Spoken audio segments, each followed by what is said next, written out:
Yes, indeed, ladies and gentlemen. Hey, it's election day. Woo, big time, big time. Woo, woo, woo. I don't mean to denigrate from local elections. I know those are the real deal. Please understand that as far as your local and county electorate, your mayor's races, to a certain degree, your Congress people and senators, that's pretty much the real deal. Now, doesn't mean that the process cannot and is not being manipulated. That's a different topic. But this electoral college, these electronic vote casting machines, folks, they must be eliminated. We, the people, have got to stand up and make ourselves counted. I've written letters to the editors of newspapers. I've actually called in to radio talk shows in the mainstream. I tell you what, they just will not broach this subject. They just flat out won't. And even when HBO home box office does their incredible expose documentary, Vote Scam, the pressure's so immense to keep that from even being seen. It aired a week or so, and then it's just flat out disappeared. They do not want the goy, the human cattle, to understand this national election is absolutely a scam. Now, I've been making these predictions as far as Romney from the get-go. I just received word last night, actually, that Romney's worried for the first time. Romney's camp has got information that the fix may not be fixed. That indeed the powers that be in Ohio and Florida have been put on notice. That the final result tabulations will be scrutinized much more closely than previously thought.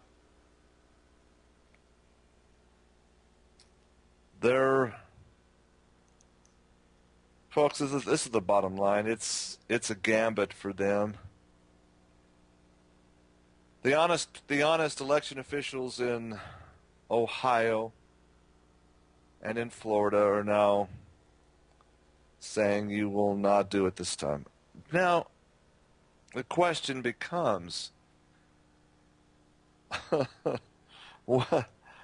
every time you catch these dirty, rotten scoundrels with their head in the cookie jar, they're like the little spoiled, kid on the playground. They go out and they're bully mentality, the double-minded mentality. Who knows? Who knows what is in store? Folks, let me just tell you, this is high-stakes poker. And again, I am not a fan of Barack Hussein Obama. And I hate to even discuss this as the lesser of two evils. The lesser of two poisons. They're both poison for America in honesty. They're both poisonous. Just which one's a little bit less poisonous? You're still going to die. Just which one will give you the death quicker? That's the bottom line. It's just incredibly depressing. I understand that. But you have to understand, those who listen to this show, you have to understand that unless and until the problems are identified correctly, there's no hope of changing it. Now, here in our liberal-leaning Salt Lake Tribune newspaper today, November 6, 2012, The world primer. Here's about all you really need to know, folks. Trust me, all you really need to know is this little snippet right here.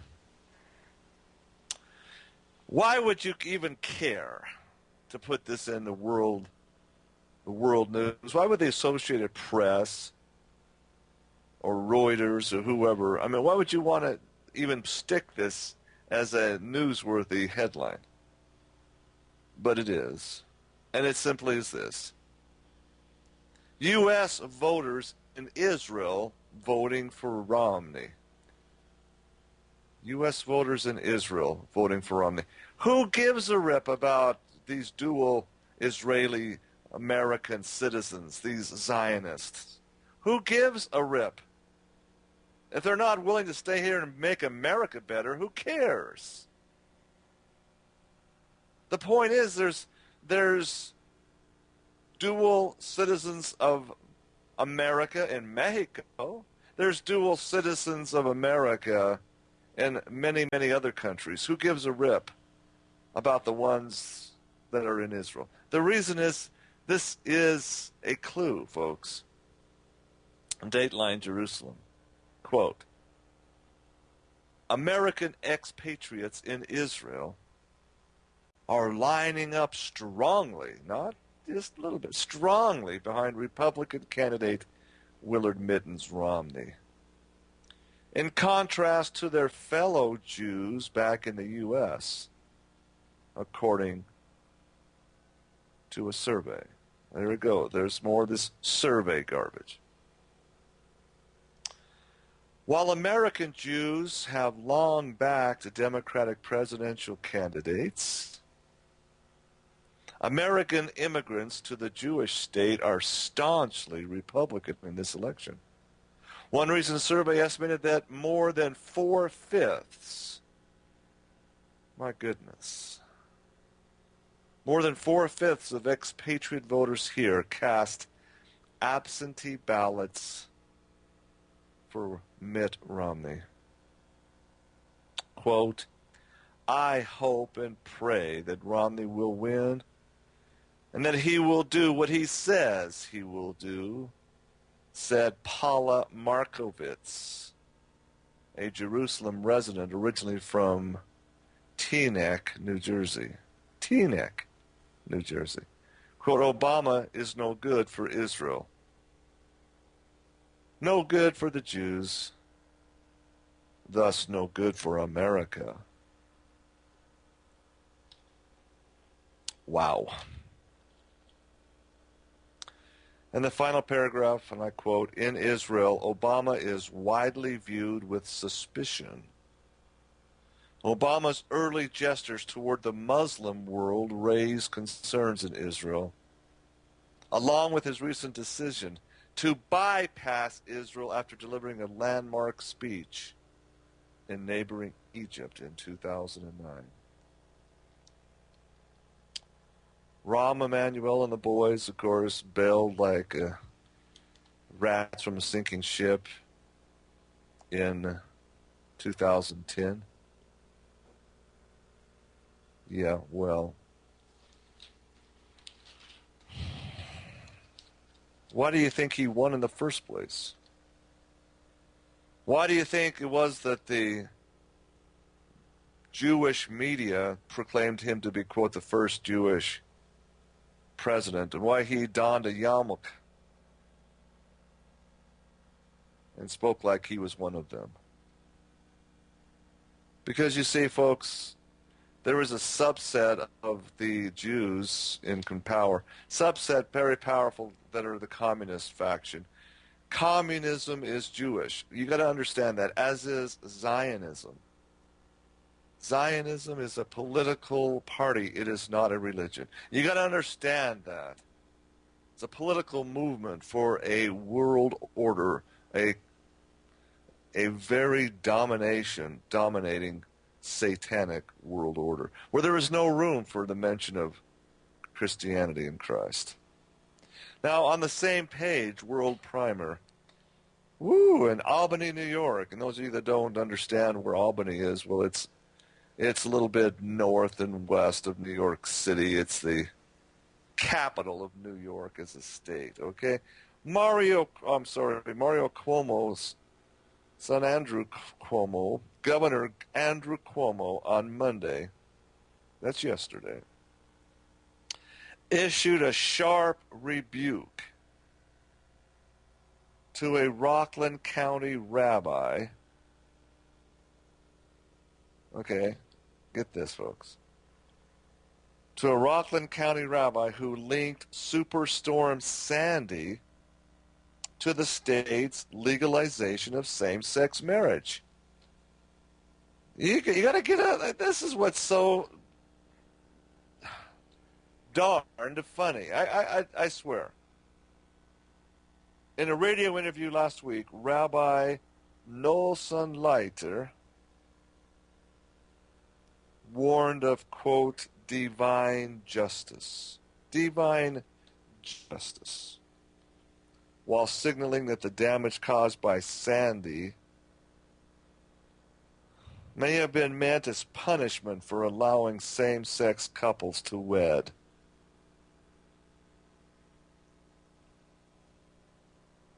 Cuomo pushed back sharply Monday, blasting the rabbi for the comments and calling on him to apologize. Cuomo, the homo, is a prominent... Cuomo. You didn't hear me say that, folks. Cuomo is a prominent proponent of same-sex marriage and pushed the legislature to adopt it last year, making New York the largest state in the nation to legalize it. Divine justice. Yeah, God is going to wipe out everybody, even innocent people, because of the sinful nature. That's this Rabbi Khan. You know, there's September 11th. All of this is just divine justice. It's God's vengeance on a sinful nation that had forgotten him. Folks, again, I hammered this hard last week. I'll say it again. The God of the Old Testament, this vengeful, devastatingly bloodthirsty God of the Jews, is not Jesus the Creator. It's different. The God of this world is Satan. The God of this world is vengeful and bloodthirsty and destructive. Full of hate, full of jealousy, full of anger, full of hostility, and very little, if any, love. That's the synagogue of Satan. That is the God they worship. And once in a while, a rabbi will come forth and say, "Oh, I'm messianic. I believe in Jesus Christ." As this Rabbi Khan, the con man, the con job is done so well. And he'll get Christians to come on board and say, yeah. Wow, God is angry. God is going to wipe out people. There's a lot more that's going to happen. Divine justice is coming.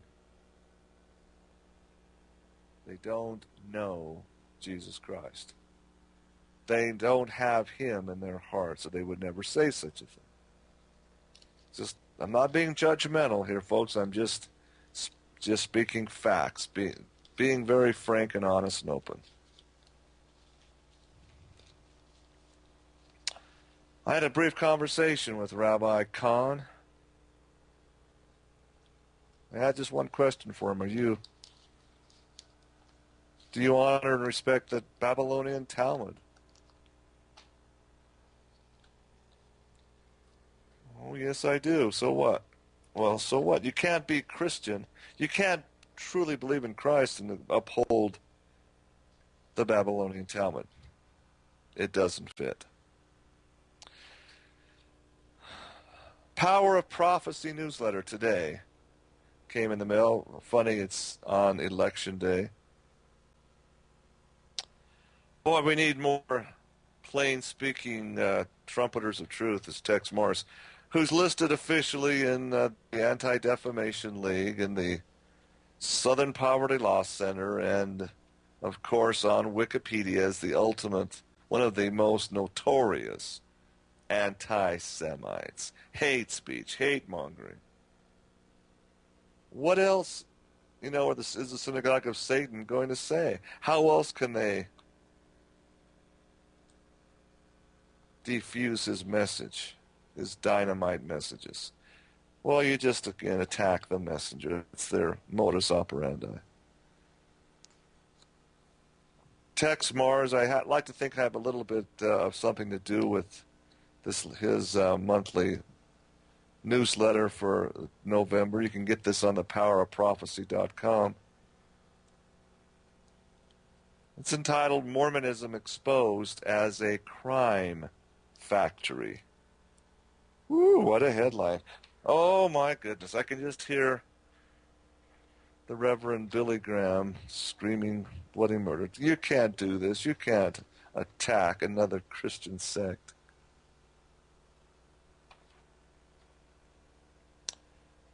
But you can and you must.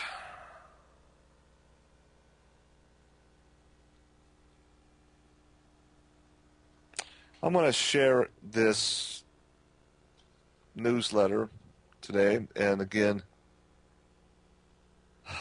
this is harsh. He doesn't mince words. To say this is going to offend Mormon listeners to the show is an understatement, I think. I look back at the years when I was 110% active Mormon straight off my mission. I would have just flat out burned this type of literature. But the bottom line is I couldn't deny it. There's a few things that a little fuzzy here with Tex Mars and his expose, and that's okay. It's not 100% accurate, and I think you do need to be 100% accurate. But it's very, very, very close to the bullseye. Very, very close. As I shared, I'll comment on the places where he's a little off beat. And, to his credit, Tex Mars has never been inside of Mormonism. He's never grown up in it. He's never been a part of the fifth-generation Mormon family. He has not been a Mormon temple veil worker. I have. I know Mormonism inside, outside, backside, and front ways. And I can tell he's pretty darn close here. Pretty doggone close to the total bullseye. Now, when we expose these things, folks, it's because we don't want to drag down. We just want to, again, tell the truth that you're not going to hear in the mainstream media. This is alternative media, folks. And I'm going to say one thing about Tex Mars, simply this. You've just touched the tip of the blessed iceberg, my friend. And I think you know that. When you say crime factory, do you really have the full context of what is exported out of Salt Lake City, Utah to the world? People ask me all the time, why do you still stay in Utah? It doesn't matter. Mormons are everywhere. It doesn't matter. Yeah, you got to live in Babylon. You got to be of the world, in the world, but not of the world. You don't subscribe to the lunacy. Mormonism exposed as a crime factory. Tex Mars' Power of Prophecy. Mormonism is a Judaic Jewish cult that has robbed millions of victims of their money and their souls. That's the subheadline. Wow. Yeah, if it's true, that's an absolutely stunning statement. And I'm telling you, it is true. Absolutely, it is true. And he's not mincing words here. Here's what he writes, quote, "The founder of the Mormon Church, Joseph Smith, was a practicing occultist as well as a serial adulterer whose own mother said often that he told tall tales. His tallest tale was that an angel named Moroni gave him golden plates, and that the Father and his Son Jesus personally appeared to him. Mormonism's most famous leader was Brigham Young, a polygamist and cunning religious manipulator who secretly ordered the savage murders of dozens of innocent men, women, and children.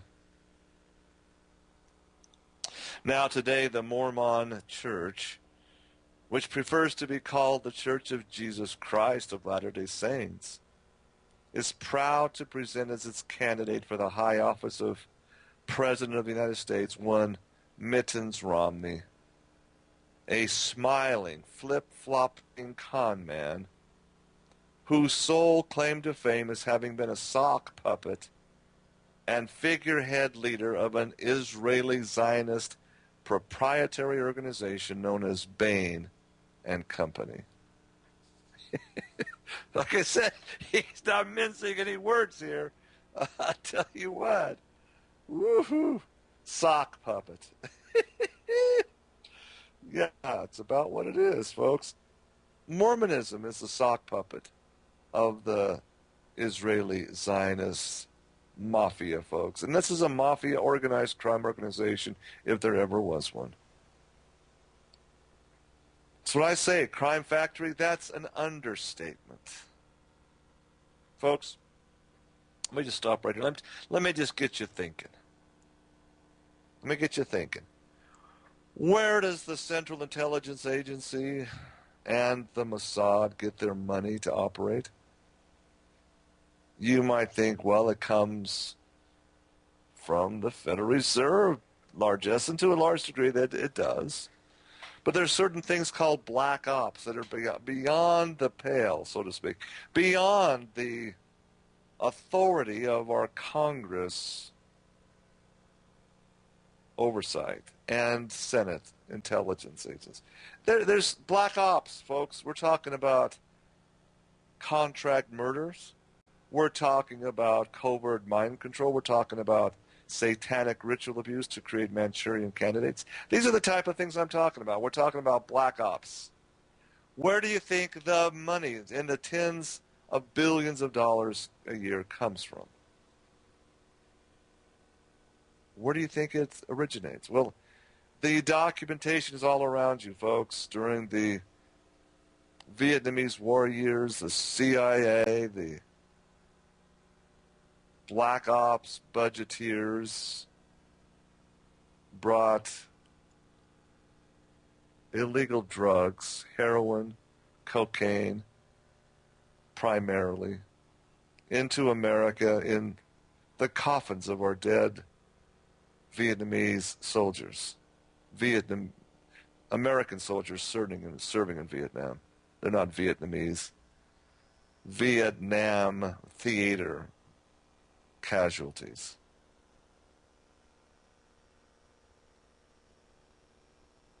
That fact is well documented. Has it stopped? Oh no. You see, there is a reality in this world, folks, and it's called the National Drug Enforcement Agency knows. They've given instructions. There's certain untouchable drug kingpins, drug dons, that you cannot ever arrest. Now, Mike Rupert, as the drug task force member of the LAPD, found this out in spades. He found out that there was a certain group of drug dealers that are beyond the law, beyond the arm of the law. I don't know if his website is still up and running, but it's called Cop versus CIA, Cop v CIA.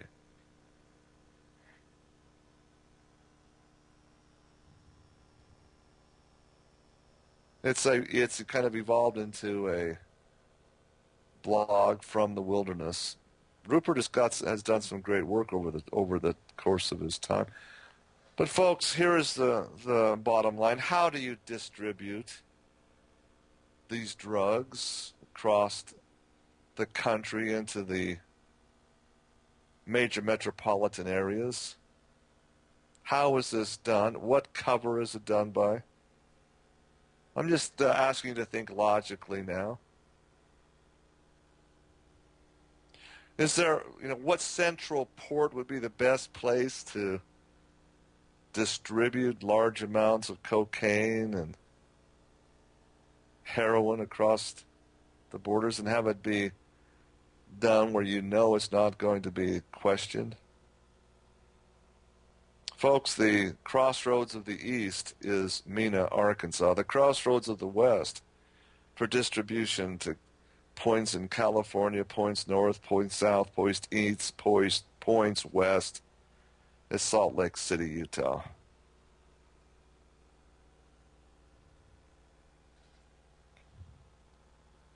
Look at the rise of drug money, drug abuse in the so-called mafia underworld syndicate, and you see who I'm talking about here, folks, about the Meyer Lanskys, who they are, what they are, and who they're tied to, and then you can get an idea what I'm talking about. We're going to take a break. We'll come back after these messages with the second section.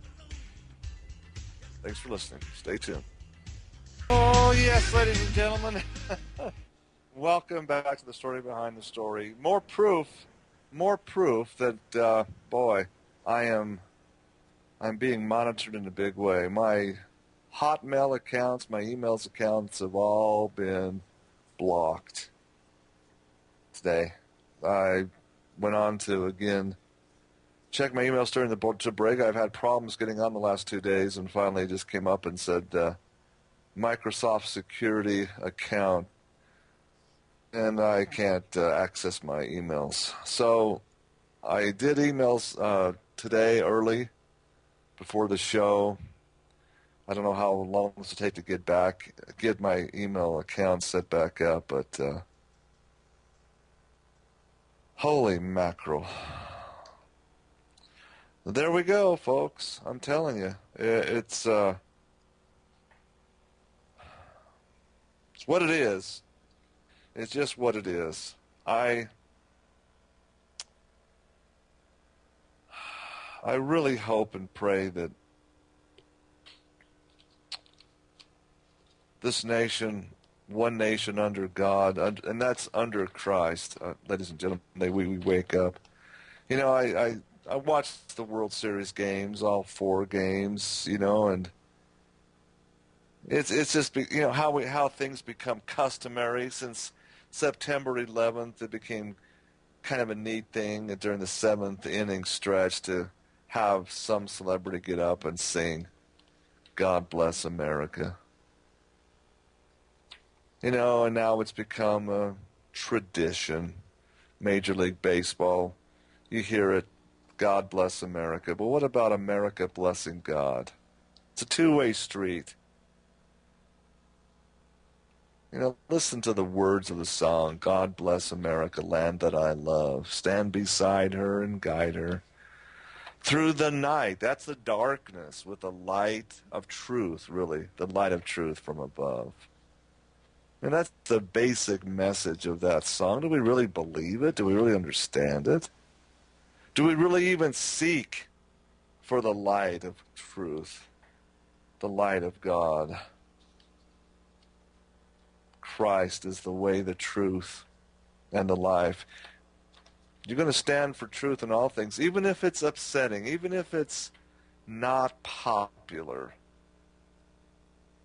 Truth is what it is. And conversely, folks,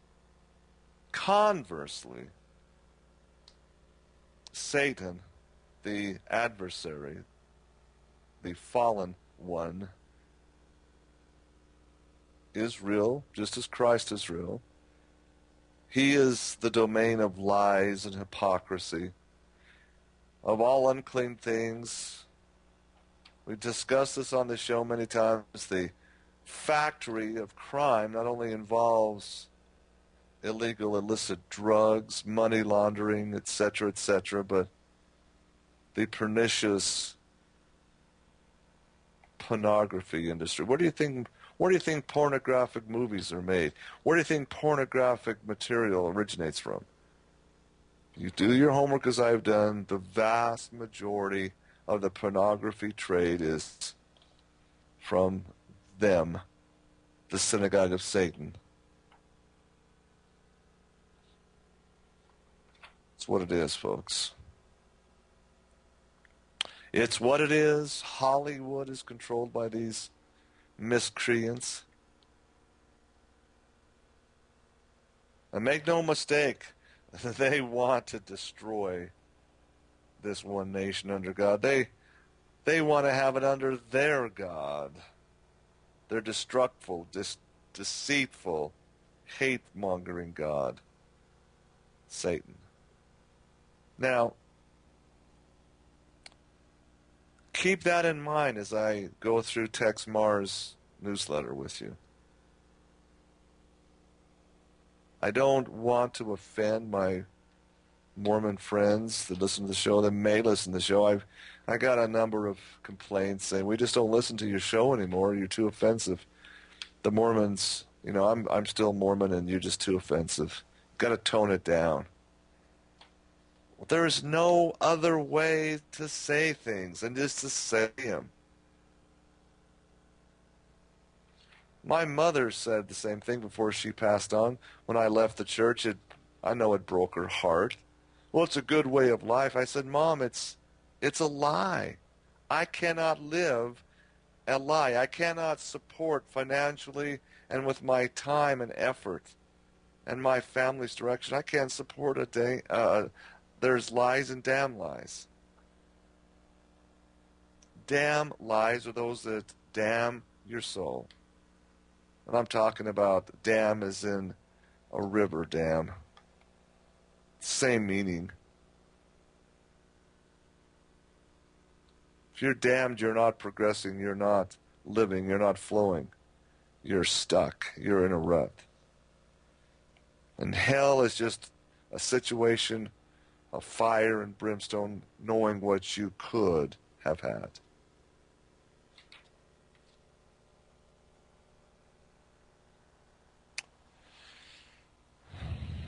Tex Mars writes, quote, Bain's head, we're talking about Bain and Company now. Bain's head is an Israeli Mossad spy. Like I said, he doesn't mince words here. I've never met Tex Mars, but I want to someday. I want to take him out and buy him a steak dinner. This guy doesn't mince his words. Quote, the chairman of the board of Bain is Orit Gadish, a former Mossad agent and spy queen. I like that. Spy queen. Woo, she's definitely. Well, you talk about if you were to cast a Hollywood production of The Wizard of Oz, I'm sorry, she'd make a tremendous Wicked Witch of the West. Just comments, just on her facial features, her hair. Oh, she'd be a good one. Spy queen, whose father was an Israeli army general. Bain was set up in business by elitist Masonic chieftains. The same corrupt group that hired now Israeli Prime Minister Benjamin Bibi Netanyahu. Get this, ladies and gentlemen. Understand this, if nothing else, from the show today. Benjamin Netanyahu and Willard Mittens Romney were Boston pals. They're deep friends. There's a deep camaraderie between these two. They're Boston pals and Masons. Yes, indeed. Masons chosen as young men by the Zionist elite for big things solely because of their bloodline and wealthy families. We talked about the bloodline connection. This is Illuminati bloodline, ladies and gentlemen.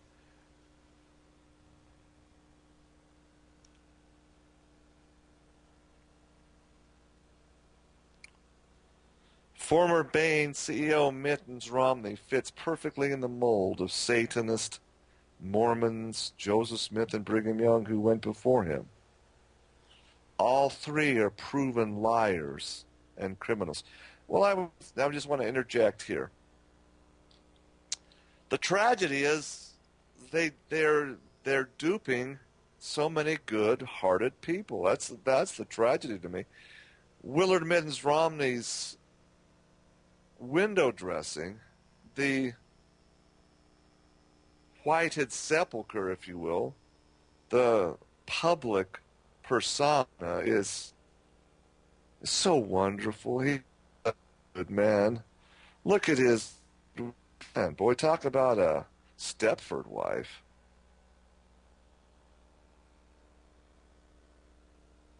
Oh my goodness. But really, what really goes on behind the scenes is nothing like the window dressing. Nothing at all. And Christ understood this when he exposed the Edomites, the Jews who say they're Jews but are not. In his time, they were called the scribes and the Pharisees. You see, you got to understand, again, who they are. These are not the bloodline of Israel. Jacob. These are not. The scribes and Pharisees are of the bloodline of Esau, which is Edom, and they are best known as Edomites. They are not of the covenant people. They're in there, again, 200 years earlier, roughly, under John Hyrcanus. He opened the door for the Edomites of Mount Seir because they were wealthy. They were powerful.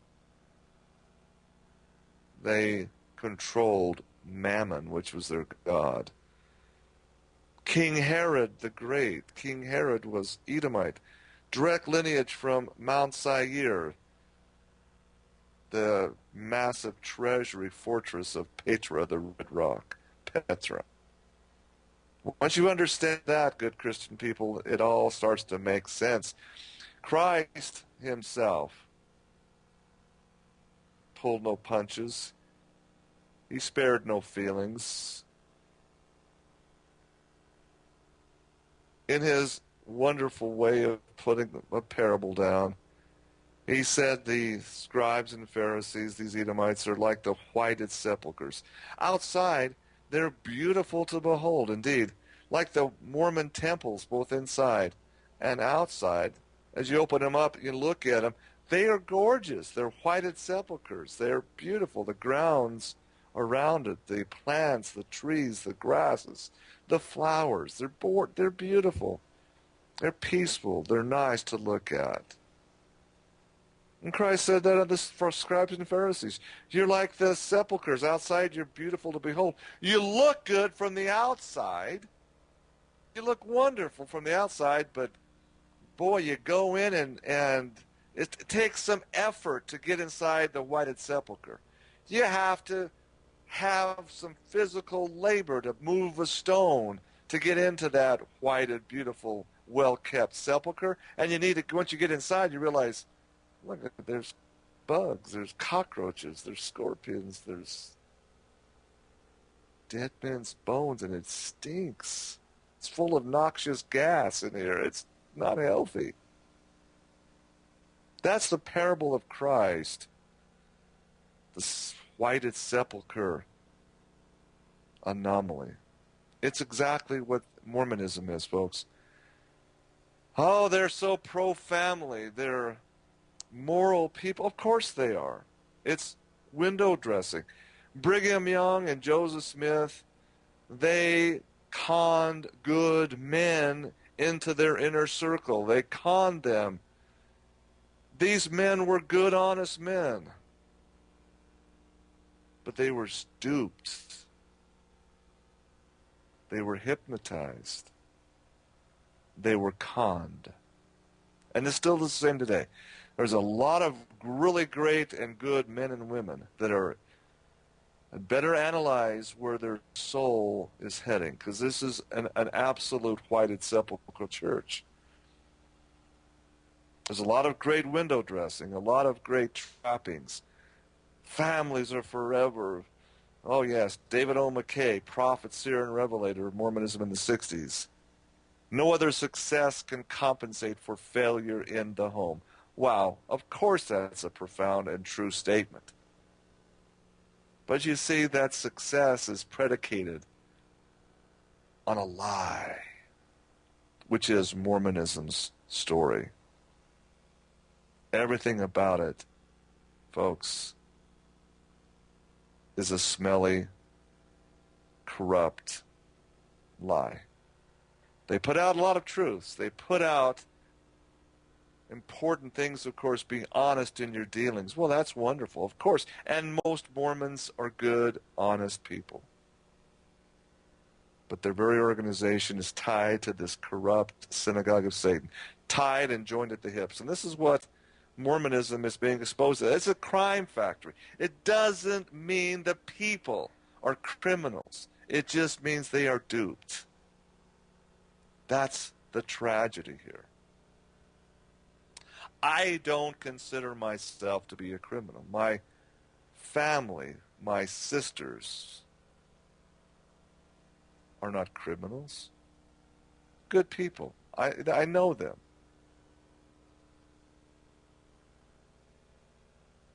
I was duped. I admit it. I was conned.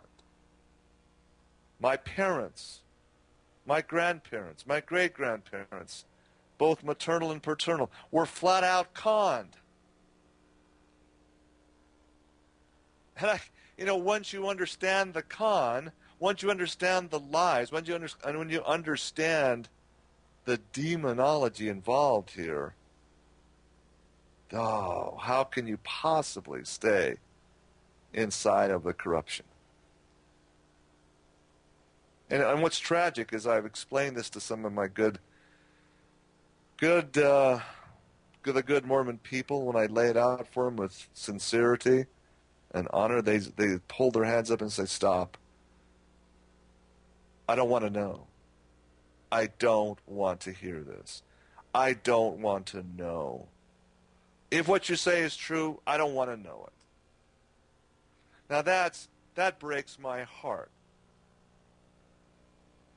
because they really don't want to know truth. And if they don't want to know facts and truth, how can they ever have Christ enter their hearts? They will never have it. No matter how many good things they do, no matter how many old ladies they help across the street, and how many people they help along the way, unless Christ is in your heart, you're damned. Unless you embrace truth, unless you love the truth, you will never progress as a spiritual being. That, to me, is tragic. And so on we go.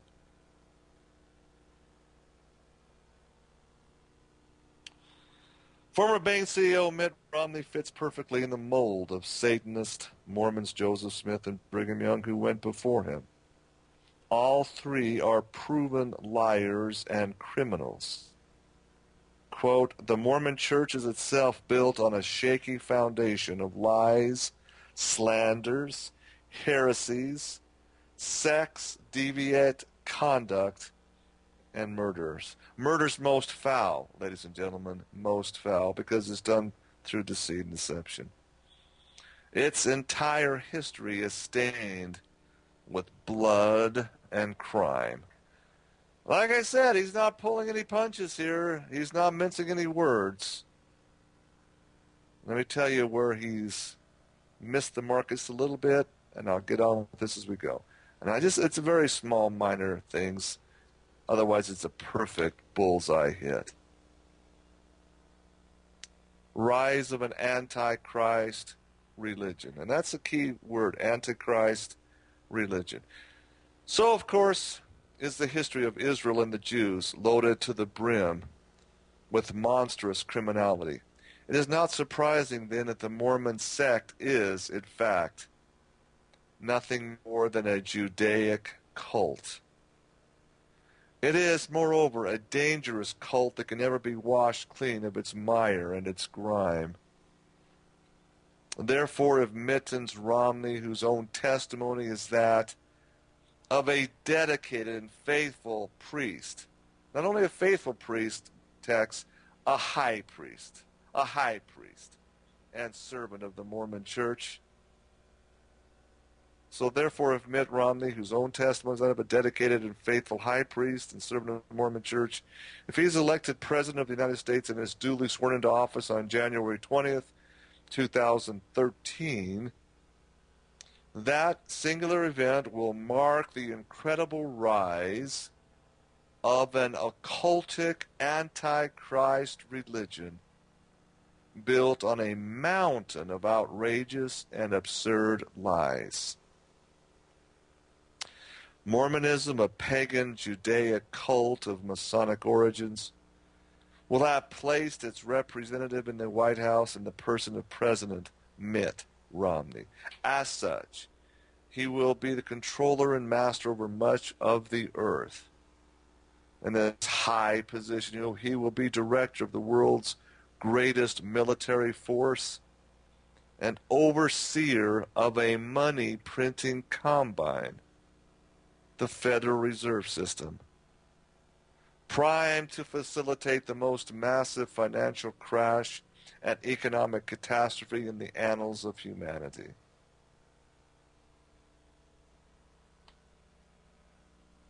Tex Mars says, quote, I say, if a man or woman votes for Mitt Romney, why not be honest and simply write in on the ballot the name of the one who, as Romney's superior and Lord, would really be in charge. That would be Lucifer, also known as Satan, the devil. Woo-wee.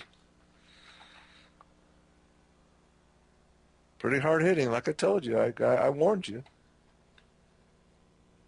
Quote, under Mormon priest Romney and his vice president, the Roman Catholic Paul Ryan, America will descend into the very depths of a Leviathan Zionist hell.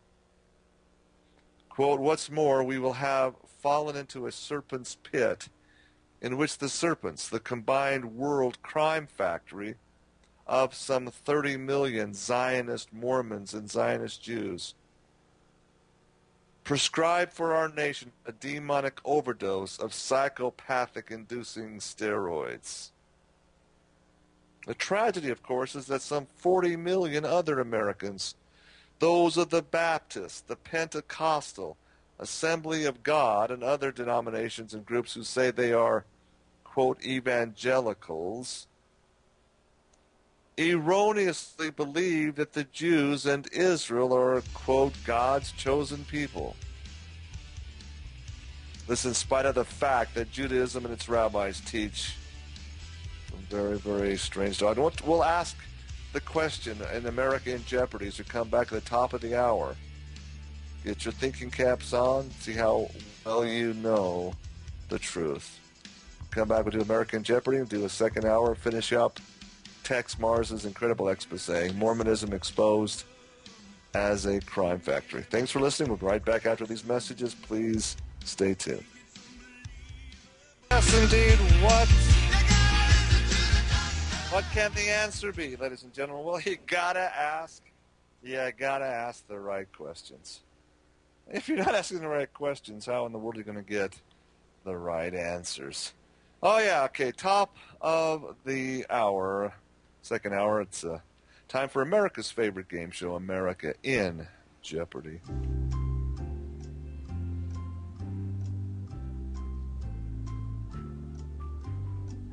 Oops, I hit the wrong button. Let's do that again. Let's start over. I'm sorry, I hit the wrong button. I was muted myself. Okay, this is This book declares that Jesus is a blasphemer and a cultist, burning forever in fiery excrement, that's feces, in hell. And that his mother Mary was a slut and a whore who bore Jesus out of wedlock.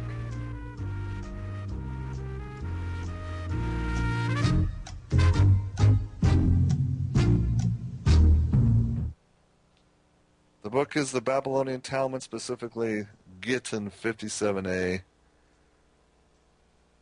How can this be worth reading? Jesus, the blasphemer, the occultist, burning forever in fiery excrement in hell. And his mother Mary was a slut and a whore who bore Jesus out of wedlock because she had an extramarital affair with a Roman centurion.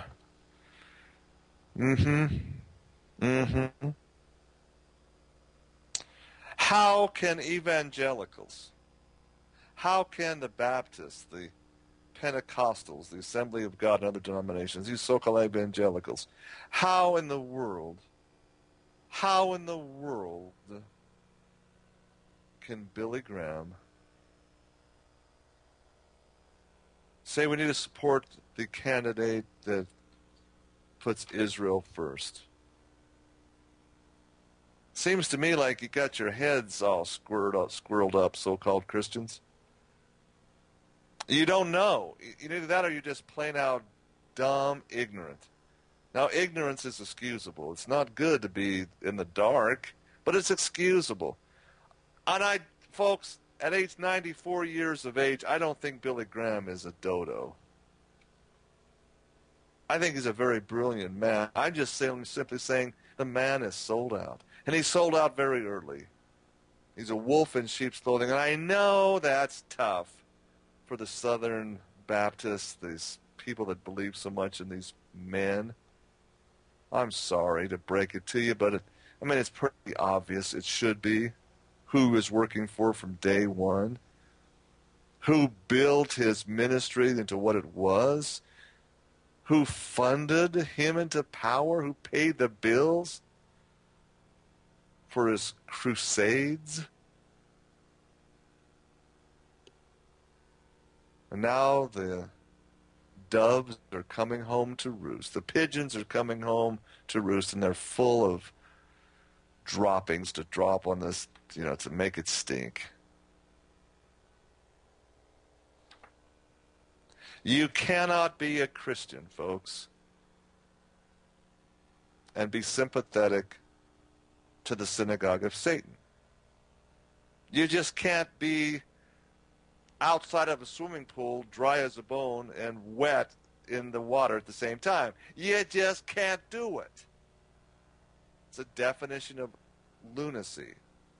The very definition of hypocrisy with a capital H. You can't do both. Rabbi Kahn, you're conning people if you claim to be a believer and a born-again person in Christ while still honoring your rabbinical post, your rabbi post, like Billy Graham honoring those rabbis of the Babylonian Talmud.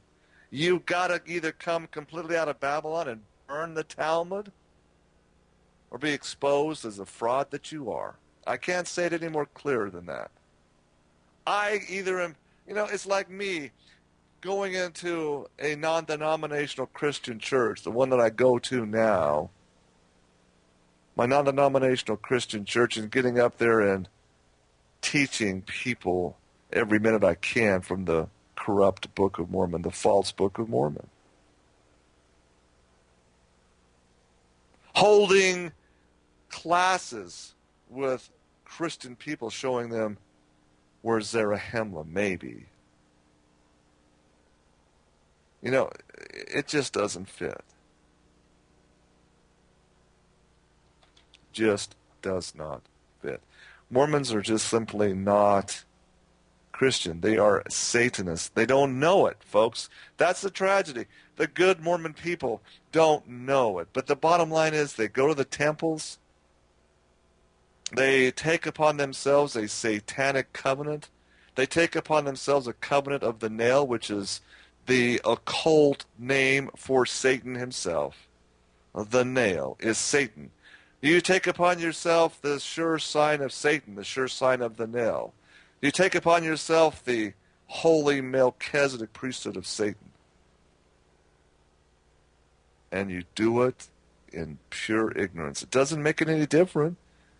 You know, if you're anti-Christ and don't know it, you're still anti-Christ. You still haven't come to Jesus. You still haven't got him and his truth in your heart. So, ladies and gentlemen, you're damned. Plain and simple. You're damned. That is the swindle. Tex Mars continues on. He writes, quote, sadly, very few evangelicals are even remotely aware of these vicious teachings by the Jews and their rabbis. And so they blindly continue to exalt the Jews as a holy and wonderful people whom God has chosen to dominate and rule the world. Tex has hit that right square on the bullseye.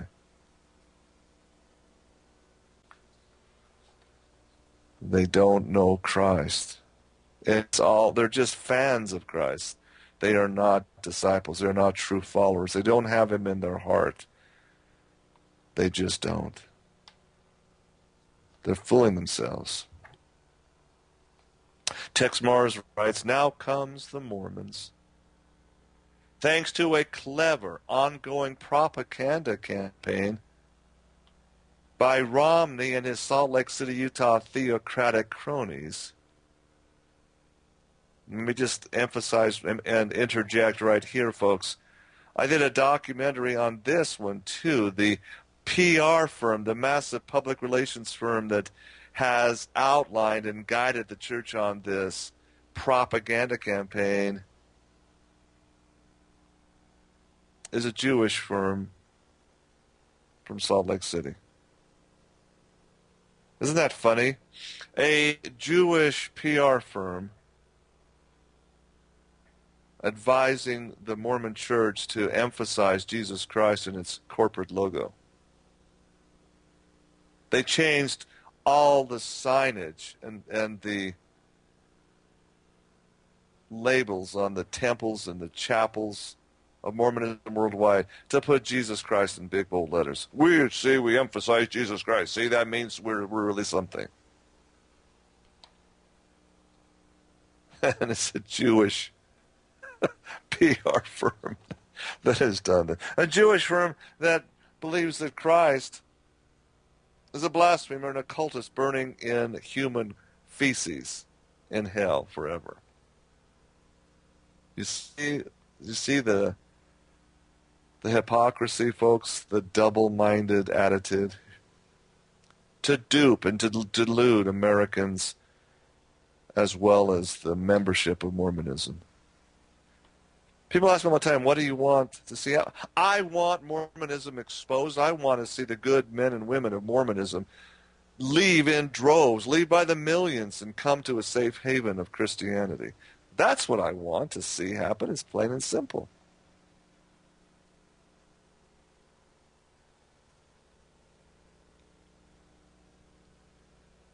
So, thanks to a clever ongoing propaganda campaign by Romney and his Salt Lake City, Utah theocratic cronies, the evangelicals, as well as tens of millions of other deluded American citizens, they have all been fed the stupid and ignorant deception that Mormonism is simply another Christian faith, and that Mormons are dedicated to their Lord and Savior, Jesus Christ.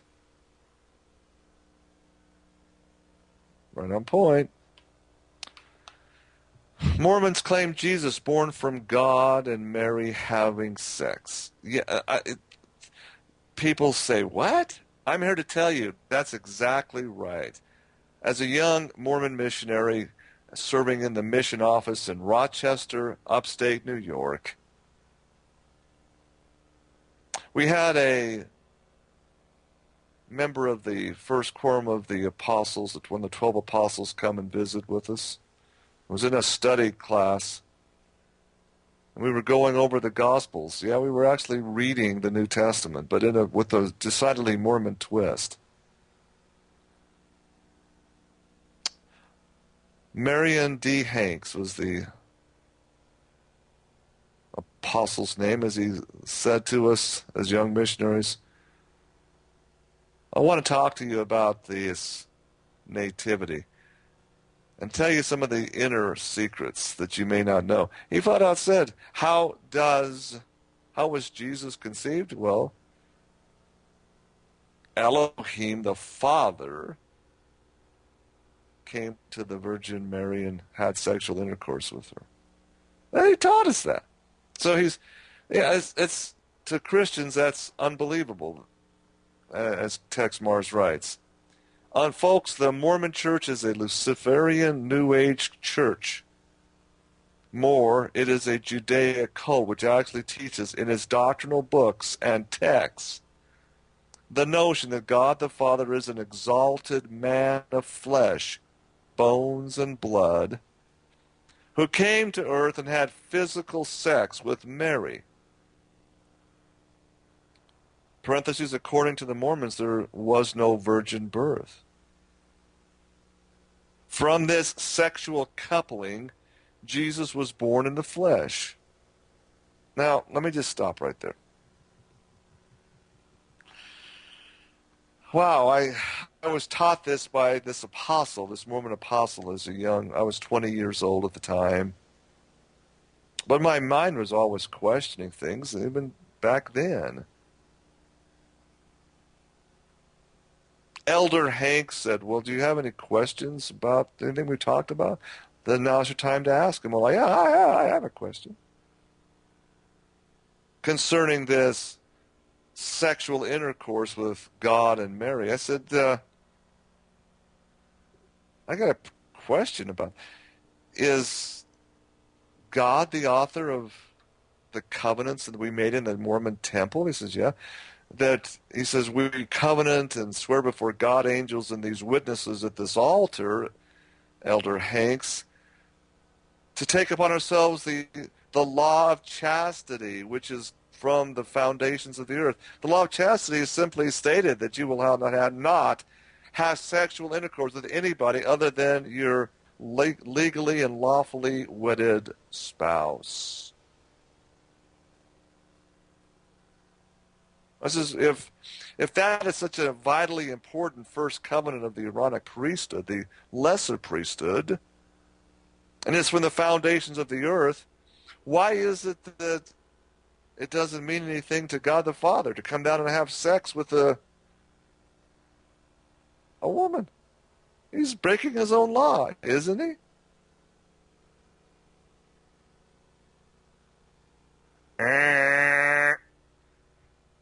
Bad question.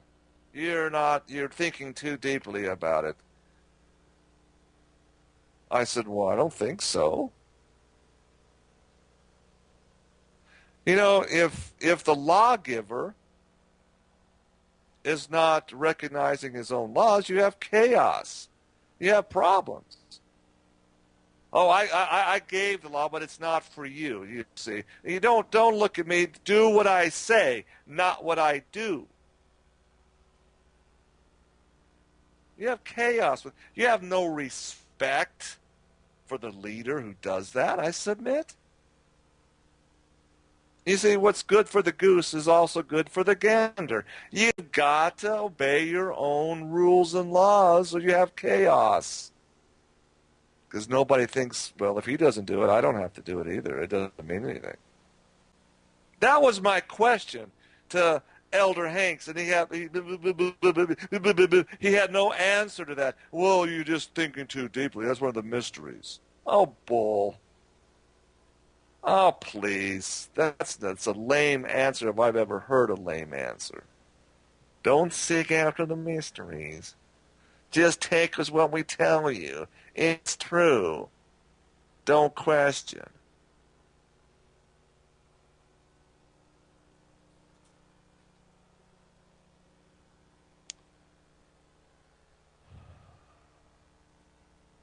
Again, I refer back to Paul's letter to the Romans, where you substitute the incorruptible, most powerful God with a corruptible God. Corruptible as in flesh and bones, which is corruptible, which can be destroyed. So this flesh and bone exalted man, God, appears and has it on with Mary. So that was another point. It was clear. Elder Hank says, how are children conceived? The seed of God the Father, the exalted man. I said, well, he had to penetrate it. There's no other way. He says, exact same way. Then Mary wasn't really a virgin, then, was she? There was no answer to that secondary question either. So, again, it's true, folks. Mormons, the average Mormon may not be aware of this perverse thing, but it's the truth. That's what Mormons at the highest level teach and believe. Tex Mars brings this out. Quote, from this sexual coupling, Jesus was born in the flesh. Mormonism says that Jesus' brother, his brother, is Lucifer. Yes, Lucifer, the reptile, the demon, the serpent. And moreover, that Jesus is only one of uncountable millions of gods in the universe. They ignore John chapter 1, verses 1 through 3. It's not convenient.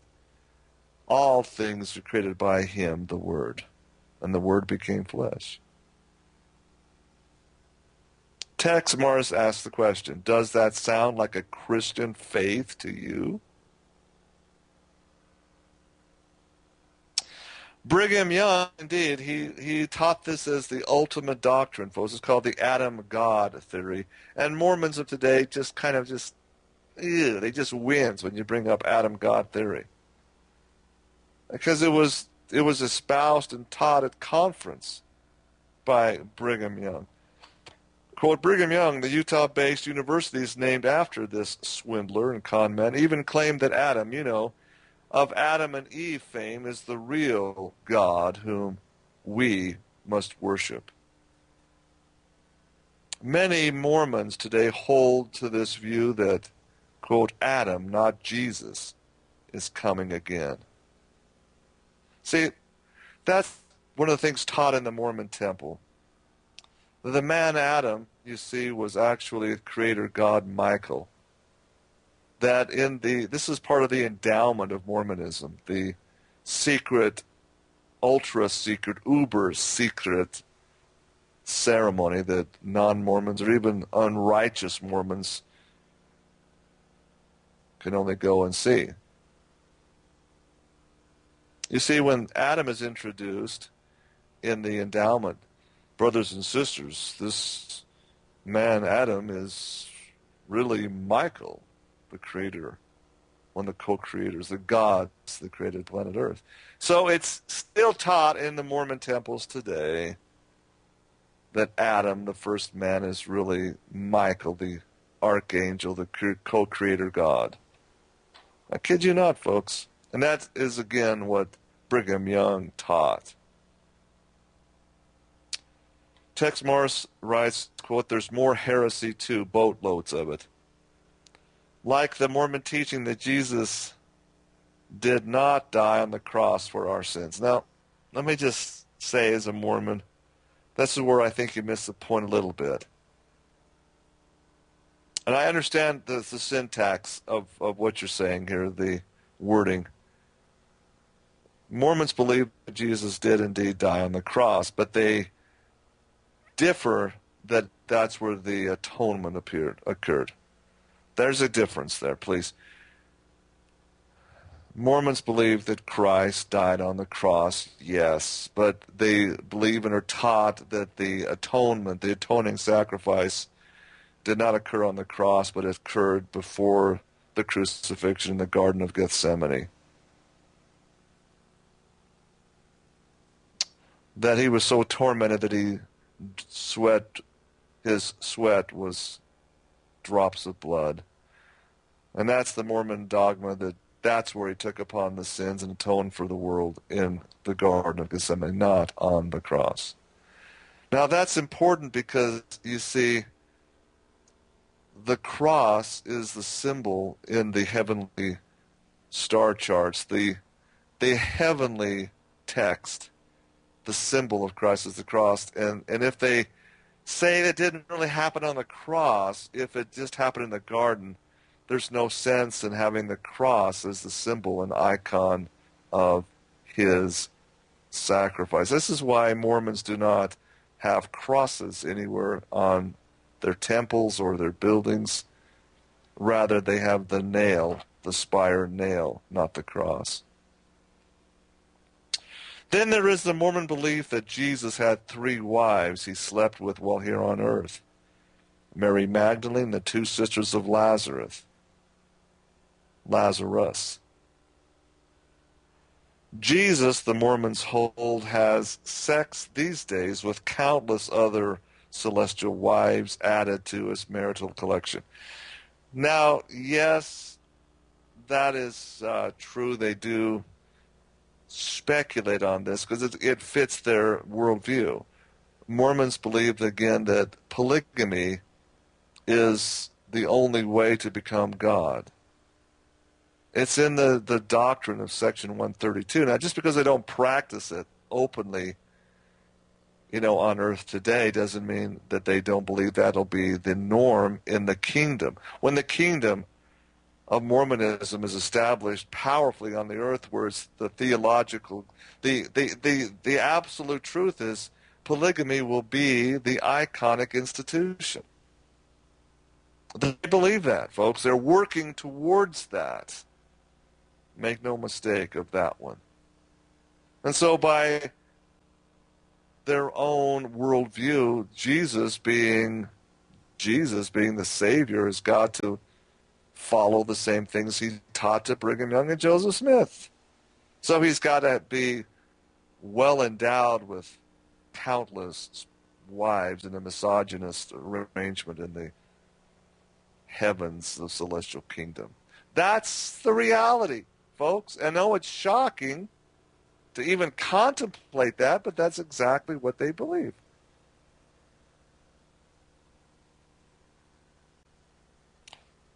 Tex Mars writes, since the Mormons were founded by a Mason, Joseph Smith, naturally the Mormon male is initiated by ceremonies originating from Masonic philosophies and use Masonic handshakes, symbols, language, and signals. Now, let me comment on that sentence.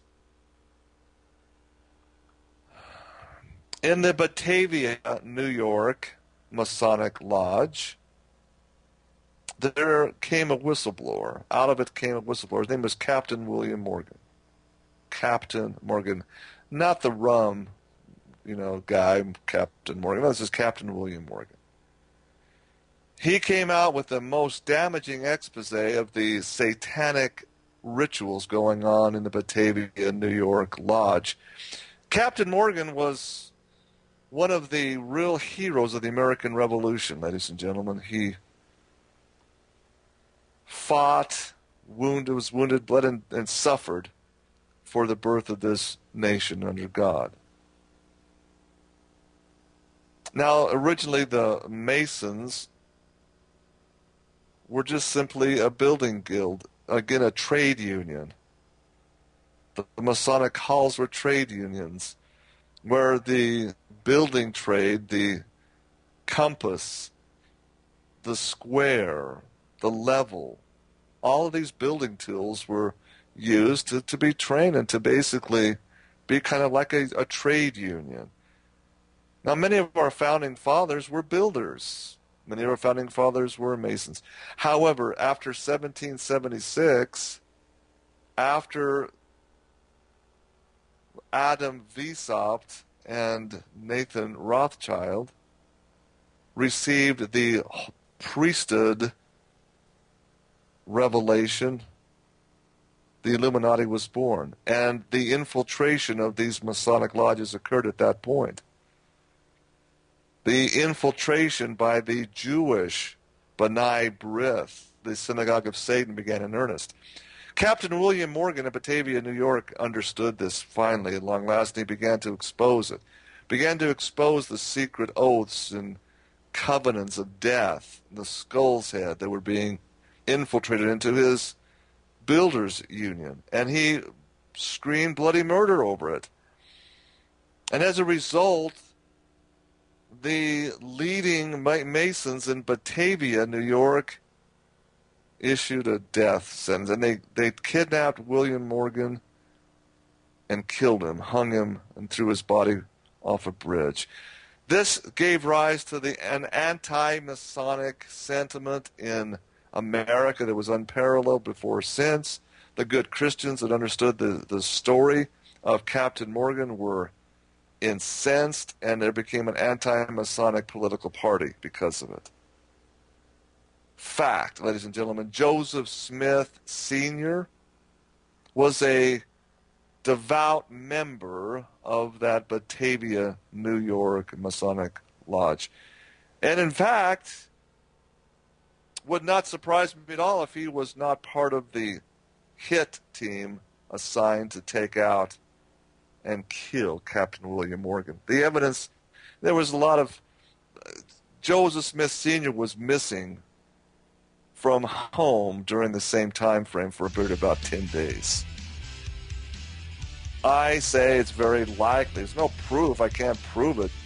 But look, to do your own research. Captain Morgan died. In fact, his widow, Lucinda Morgan, became a plural polygamous wife of Joseph Smith Jr. Yeah, take out and kill the traitor and take his wife as your lover. That's the Masonic cult, ladies and gentlemen.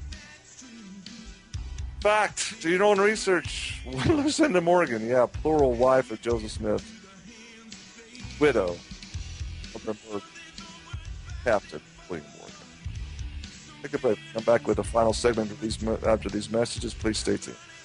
Yes, indeed, ladies and gentlemen, welcome to the final segment of today's Election Day coverage. You're going to just sit there and, again, listen to the con men, the propaganda, make you somehow believe that this is all legitimate, that you're making a difference, you're really electing a man. Oh, my goodness. Why is it that you only have such a choice to make? Why is it that the Zionist candidate always surfaces to the top, whether it's George Herbert Walker Bush? You know, George Herbert Walker Bush was added to Romney's ticket, forced to basically take him on. And then, of course, he wins the presidency. And then, of course, you have the other side of the pendulum, the liberal drug dealer from Mena, Arkansas, Bill Clinton. I mean, it just keeps going back and forth, back and forth, back and forth. So many people just think, well, it's such a tragedy if this good Mormon Mittens Romney doesn't make it.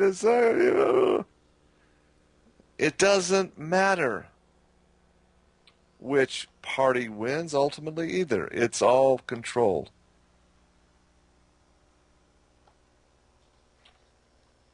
It's all controlled. And this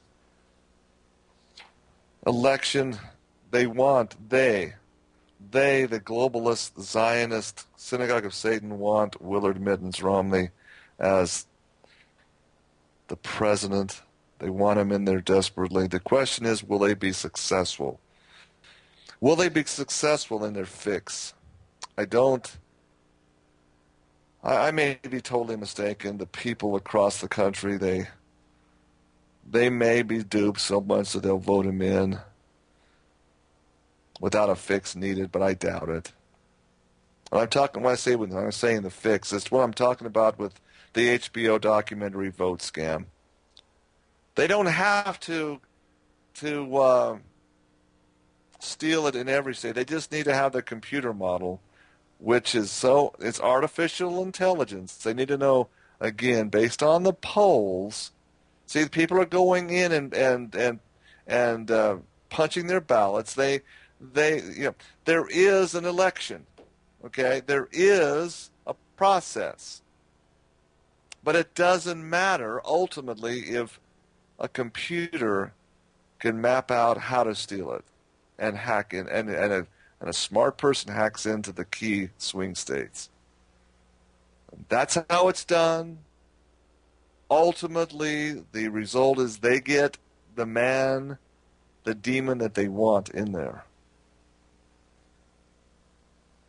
So, see, if everybody just goes and pulls the ballot, punches the ballot, it just vindicates their corrupt process, in my opinion. That's why I've told everybody in this part of the world, I personally will not vote ever until the election process is taken out of the computer cyberspace world.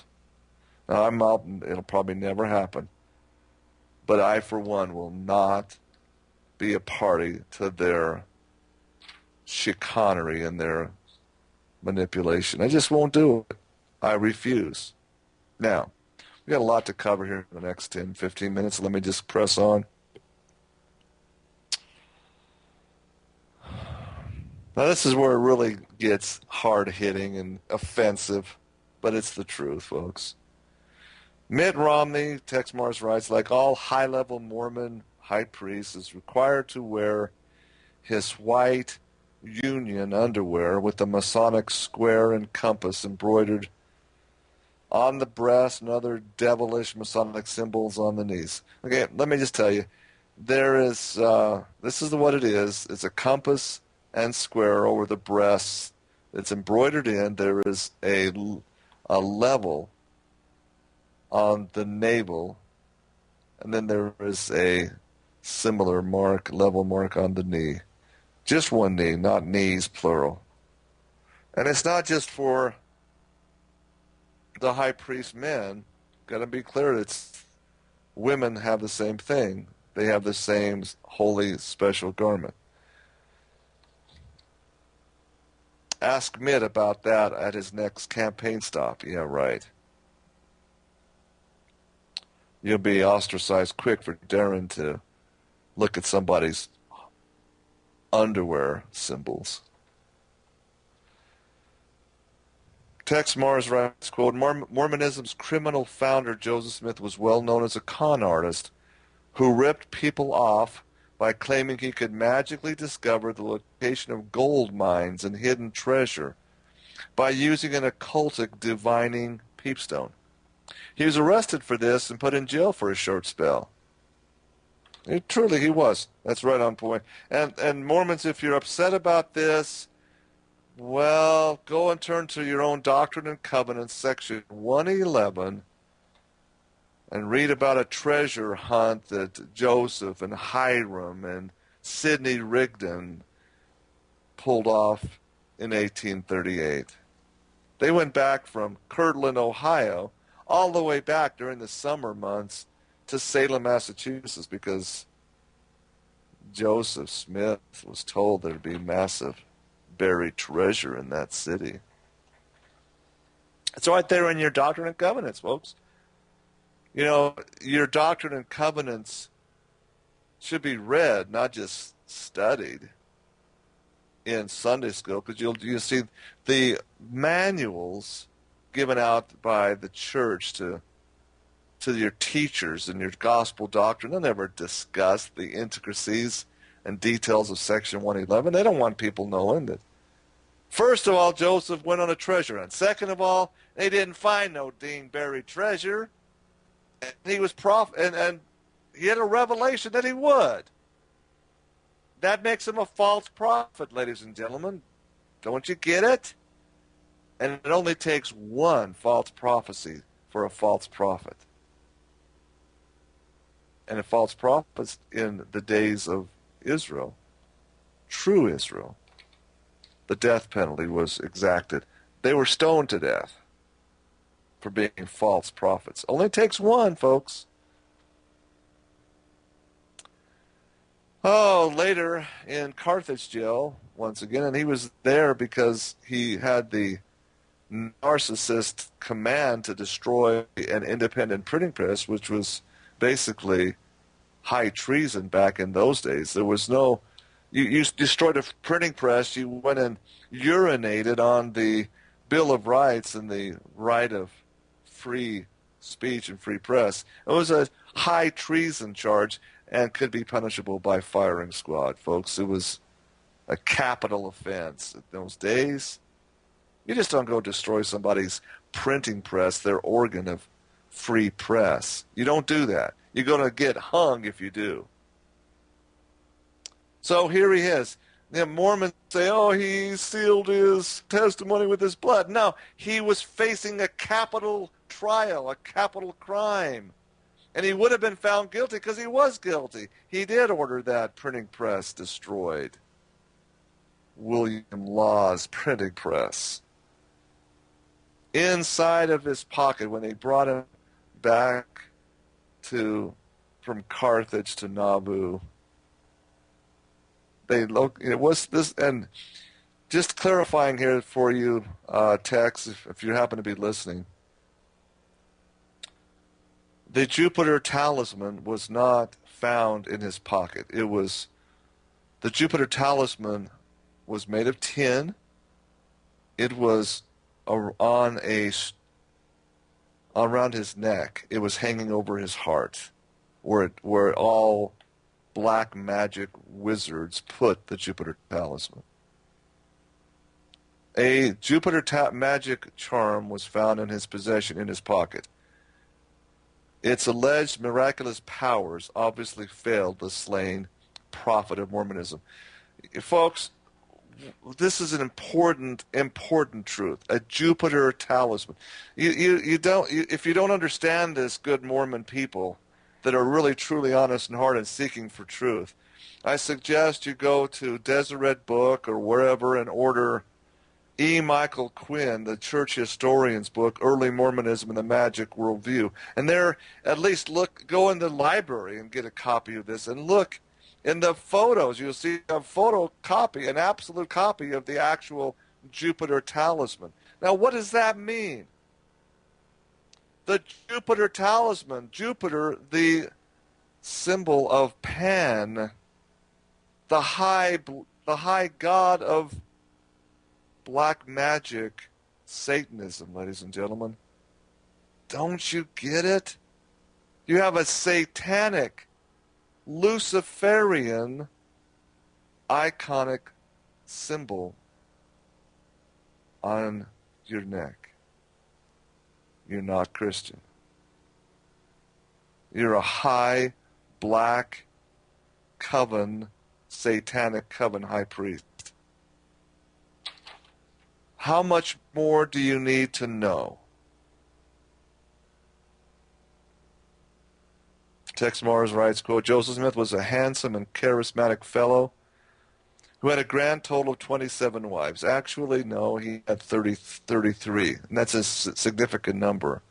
But again, I'm just saying, you're right on for the most part. I don't know where you're getting your information, but Fawn Brody and others have documented 27 plus 6. There were 6 others that came out for a total of 33.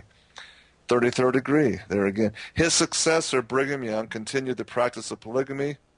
After Smith's death, Brigham Young and the church fled the increasingly hostile Midwest and brought thousands of Mormon faithful to the desert oasis of Utah.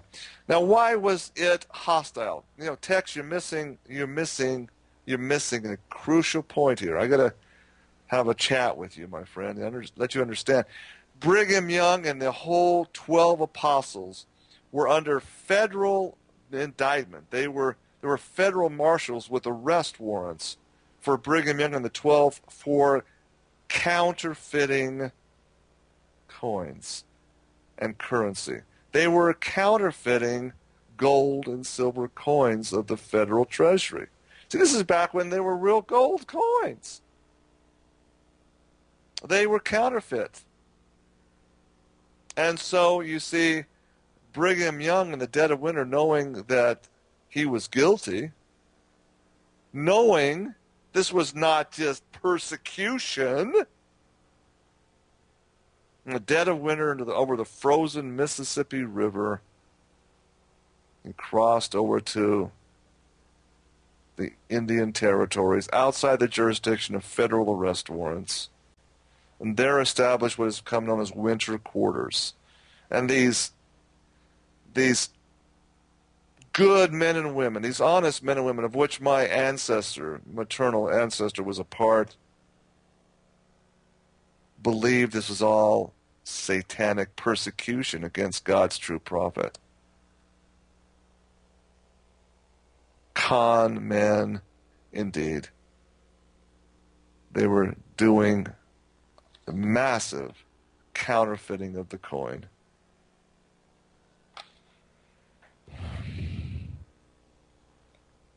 Text writes, there he ruled as a tyrant and created the Danites. Again, you don't understand text.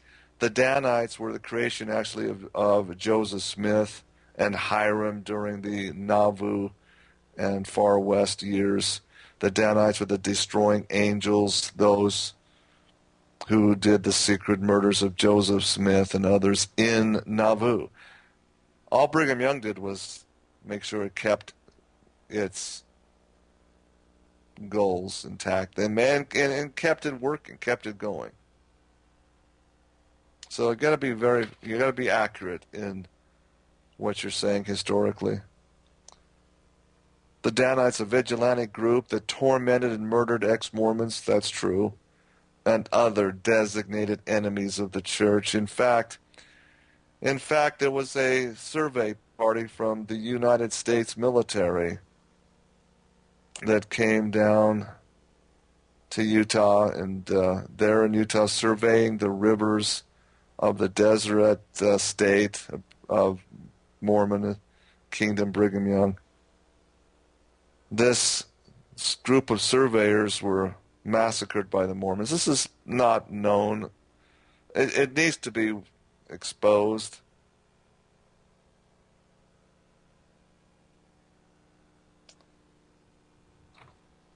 On and on. Amazing. And when the Mormon hierarchy heard of a wagon train from Arkansas, passing by on its way to California, Brigham Young sent out a murderous bunch to massacre the innocent passerbys. History books today refer to it as the Mountain Meadows Massacre. It seems that the Mormons had advanced knowledge of some gold the wagon train settlers had in their possession. Tex, it wasn't just some gold, it was a massive amount of gold. It was the richest wagon train ever to cross the plains en route to California. Over $120,000 in gold coin was in the communal strongbox. These were landed gentry. These were plantation owners of Arkansas. The Fancher family and their friends, the Fancher wagon train, had the best clothes, the best dresses, the best wagons, the best stock, 2,000 head of cattle, the best Kentucky thoroughbred horses that money could possibly buy. And gold. Yes, lots of it.